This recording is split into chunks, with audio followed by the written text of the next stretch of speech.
This is the Washington Week Webcast Extra. Hello and welcome. I'm Gwen Eiffel, and I'm joined around the table by Michael Crowley of POLITICO, Eamon Javers of CNBC, Karen Tumulty of The Washington Post, and Doyle McManus of the Los Angeles Times. We talked in the main program about the dilemma U.S. officials wrestle with in defending our allies. One challenge we did not get to, Yemen, where the U.S.-friendly government has now apparently been turned out of office by not-so-friendly rebels.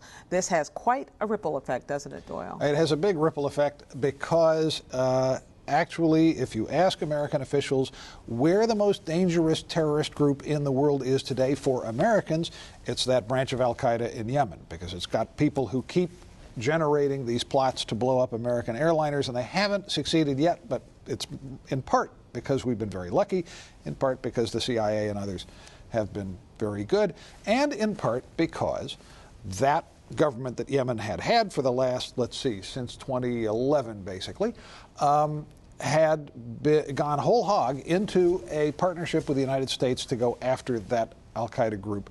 And in doing so, it's kind of neglected its local problems. Funny about that. Yemen, you don't want to get me talking about Yemen because it's a big, hairy mess with lots explain this bit. Who are the Houthis who've taken over, and can we do business with them? Right. Well, because the people who've taken over are called Houthis. That is a... Huh? I'm sorry, said it wrong. Go ahead. Oh, no, it's either way. It depends on which Arabic dialect you're using, so you're okay. Thank you. The Houthis are basically a large, both sort of clan and sect in northwest Yemen. They are maybe as many as a third of the country, but that's an important number to note. 25 million people in Yemen, about a third of them. The Houthis are kind of Shia Muslims like the Iranians, but they're a different sect of Shia Muslims. I'm not going to get into weird analogies about Methodists and Presbyterians because that would be dangerous waters to get into. But, good thing you didn't say that, yeah. Exactly.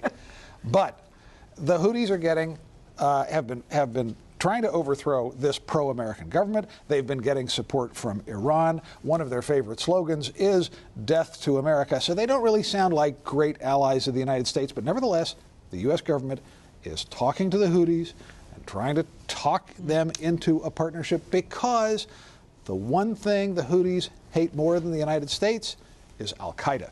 Oh, my goodness. So oddly enough, the friend of your enemy is my friend. Friend or friend. Whatever. The enemy of my enemy is my friend. My friend. Generally thought to be an old Arabic proverb, but I looked it up. It's actually from prehistoric India. Really? Yeah. You've taught me a lot tonight, Wow. Will. I'm just saying. That was a bonus, bonus fact. Font of information. Only on the webcast. Michael. Michael, we wrote a great piece this week about the Kissinger primary. Yeah. Now, explain to us why it is that Henry Kissinger, who was at his peak some decades ago, is still so sought after by candidates trying to burnish their own foreign policy credentials. Well, and not just candidates, but it's seemingly everyone in the Washington power establishment wants to talk to and be seen talking to this 91-year-old except Code Pink, former statesman, except for the people who think he is a war criminal. And actually, that does include some respected historians and academics, and I get into that in my story.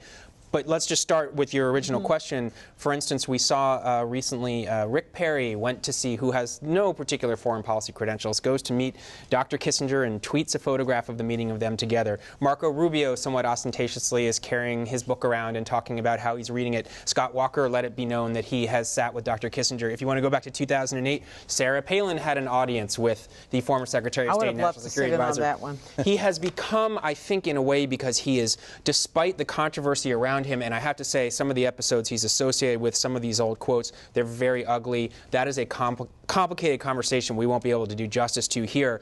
But despite all of that controversy and his detractors, he's a sort of household name now who represents wisdom and knowledge and worldliness. And so if you're a Republican candidate who may not have very strong foreign policy credentials, if you can say, I've been talking to Henry Kissinger, it's a very easy way to broadcast. I'm intelligent. I know the right people. I'm learning about the world. And to some degree, an endorsement from Henry Kissinger, I think, could be, not a trivial factor in a Republican primary where a lot of these guys don't really have, again, foreign policy credentials. Chris Christie is another one who's close to him but has none of this experience, and would be a kind of validation for Americans who don't follow foreign policy that closely to say, hey, if he's good enough for Henry Kissinger, how bad can he be? Well, let's talk to. I want to talk to Karen about that, because we did see not only Chris Christie this week, but also I think Bobby Jindal not too long ago, kind of make an obligatory trek to London to try to, I don't know, be seen standing around foreign leaders or something, and that's part of the burnishing as well, right?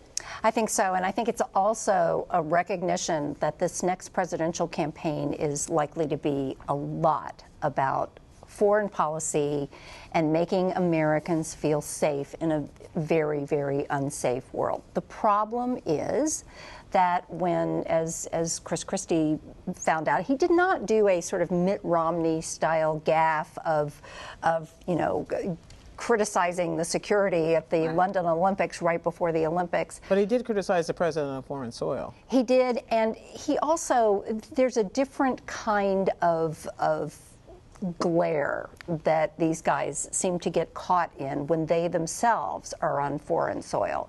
But I think that you are going to see a lot of this because, again, it's just very clear that right now, at least, foreign policy is, I think, a much higher priority issue for Americans than we have seen it in the last few cycles. I want to talk to you a little, it's a little bit of a turn, but not so far, because in Wall Street, they're concerned about foreign governments, foreign agencies spying on our business community. Yeah, I had a fascinating meeting over at the Department of Justice this morning with John Carlin, who's the Assistant Attorney General for National Security.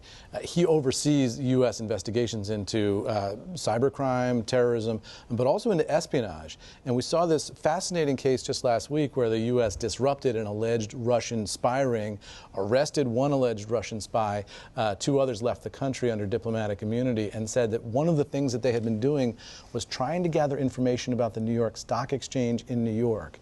And what Carlin told me this morning was that there are multiple foreign intelligence services active on Wall Street right now trying to gather information about the U.S. financial system. And he was using his interview on CNBC to sort of send a message to Wall Street, CEOs in particular. This is a new concern. You have to be aware of it. They're looking for information to use in case they decide to disrupt the U.S. financial system. Well, even this week, the big cyber breach we saw at Anthem Healthcare, 80 million people affected, was almost immediately pinpointed to China. Right, and that's one of the areas that Carlin oversees also. I asked him about the Anthem hack today. He said that he couldn't say anything about an ongoing investigation, and those rumors of whether or not it came from China have not been substantiated.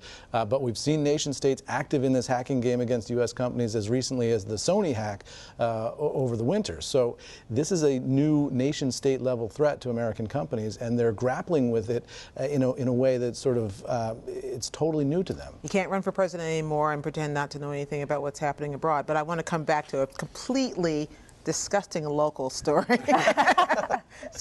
Freshman senator from North Carolina was trying to make the case you about are not going there, Gwen. government, of course I am. Government intervention. I promised the people I would talk about it. So tell me how this happened, what the point was he was trying to make, and what he actually said, Thom Tillis. Senator Thom Tillis was trying to make a sort of broad point about government intrusion into the workings of business. He was speaking in a conservative or a libertarian think tank. But he used the most disgusting analogy that I think any politician has made in recent times, which is basically he argued that restaurants should not be forced to require their employees to wash their hands because that was really an intrusion on their freedom, and besides, it could be a competitive advantage if you're the Starbucks where people wash their hands rather than the one where they don't.